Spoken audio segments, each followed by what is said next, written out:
Hi everyone, today's video is all about how to take a public domain image and transform it into a digital drawing using Inkscape. The image I'm about to find and take you through will resemble a stamped image or woodblock print using just one color. In my last video I introduced you to the Internet Archive website where I found these lovely old garden and seed catalogs, so I'm going to take you there and show you how to find those once again, because there's so much stuff on here. First, I'm going to find my image that I want to use, and I'm going to go to the FedLink United States site, and in this collection, there's the Henry G. Gilbert Nursery and Seed Trade Catalog. As you see here, I've hovered over it and it's giving me a little information about it, and I'm just going to go ahead and click on that so I can open it.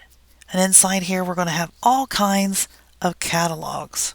And I'm going to find the one I was using earlier. It was this Vic's Floral Guide. Load the viewer, and this will take you in. You can go page to page, flip through it this way, and see if there's anything that you would like to use. I want to look at a bunch of different images at once, so I'm going to go into the thumbnail view, and I'm going to scroll down until I see something I want. There's several good things in here to try. There's one that caught my eye earlier.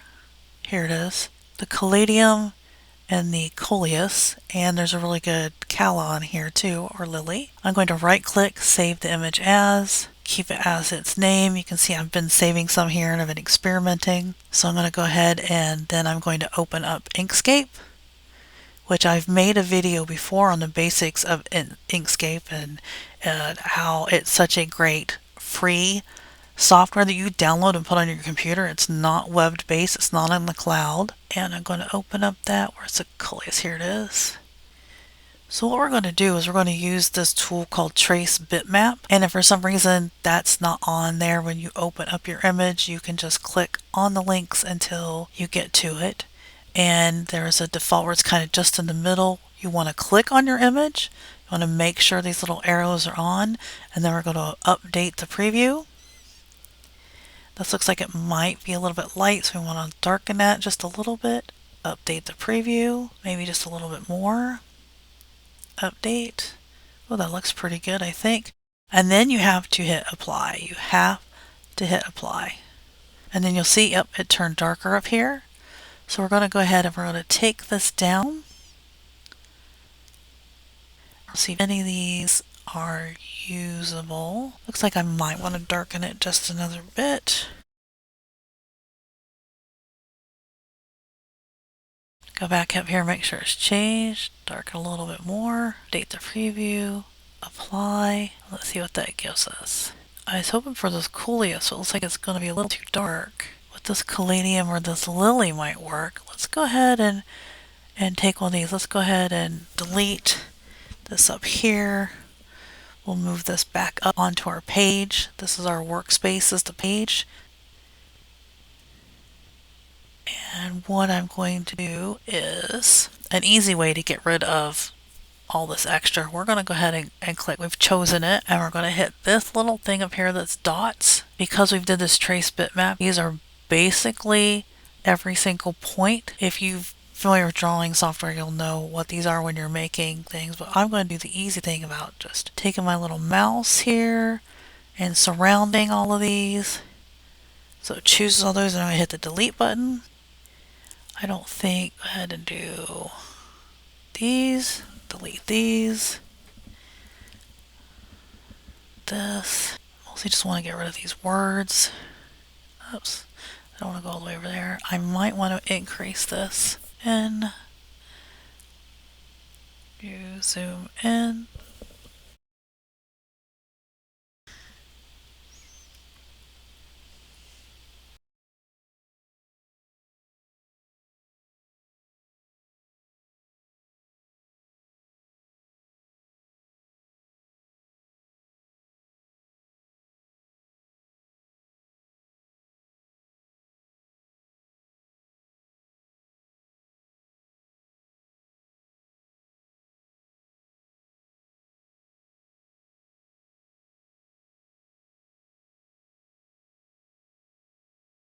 Okay, So I'm going to go click back on the solid arrow. We're going to zoom back out.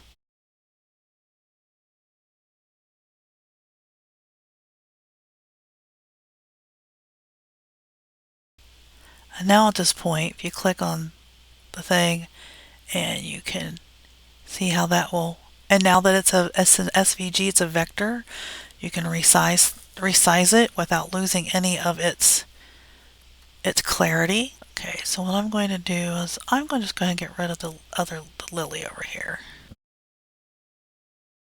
And I'm just going to work with the caladium. I'm going to enlarge it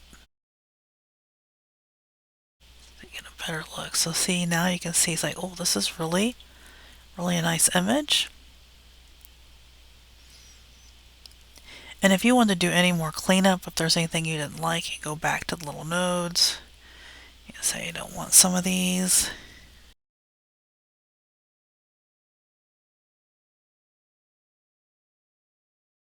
But now it kind of looks like a stamped image, right? So now you can use it for... The other cool thing I want to show you in here is that it's selected. See all these colors down here? I can make it be a different color. So if I wanted to put this in a green, like a real caladium would be, put it in a green, then I can save it as that. So you can put it in different colors. That one's nice.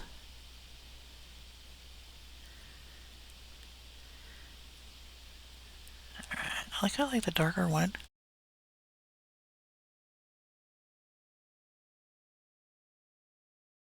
You go through all these colors. Okay, so once we like a color, I'm gonna do it as a color. Usually I do it as a black and white, but I'm gonna go ahead and you can do two things. I can save it like this. I'm gonna do a save as, and I'm gonna go ahead and put in my documents library. So here's a SVG of a poppies I did. So I'm going to call this, the other thing a caladium is also known as is elephant ears, but I'm going to just call it caladium green. Okay, that's an SVG. Now, SVGs, you can take them, you can use them for yourself, put it in your Cricut, gather a bunch of them together. So you could go through this whole catalog, make a bunch of SVGs, and then bundle those together, and you can either sell them or use them. I'm also going to do an export. I like to export at a 300 dpi, and then that way I can go ahead and put it on something and possibly put it in Redbubble or Zazzle or something like that, or I can decide to put it into a fabric design. That's what I would normally do for it. So then I usually change the name of it here and always save it as a PNG because you want the white background. If you want the background to be not transparent, then you do it as a JPEG. Save it as that. Export. Now if I go to that file folder, it's right here. There's the SVG. Oh, and that did save as like the workspace, but that doesn't matter. You just have it there. But now we open this up in the file viewer, and there we have it. And then you can use that on anything that you want. Or you can go back and you can edit it. I kind of like it in the stampy look. I kind of like it in the black and white too, but we'll see how that turns out. Maybe you'll see it on some fabric or a t-shirt in the future and you'll say, I recognize that. So yeah, it's an easy way to use public domain images, combine it with Inkscape, get the lines, and you've got this, in this case, more of a simplistic drawing, which would be great for putting on t-shirts, fabric, you know, anything that you can think of. You can put it in your Cricut and print it out. You can make stickers with it. The sky's the limit. I hope you enjoyed this, and I'm going to go experiment with some more and see what I can do with them. And maybe you'll see some in the future. Thanks. See you next time.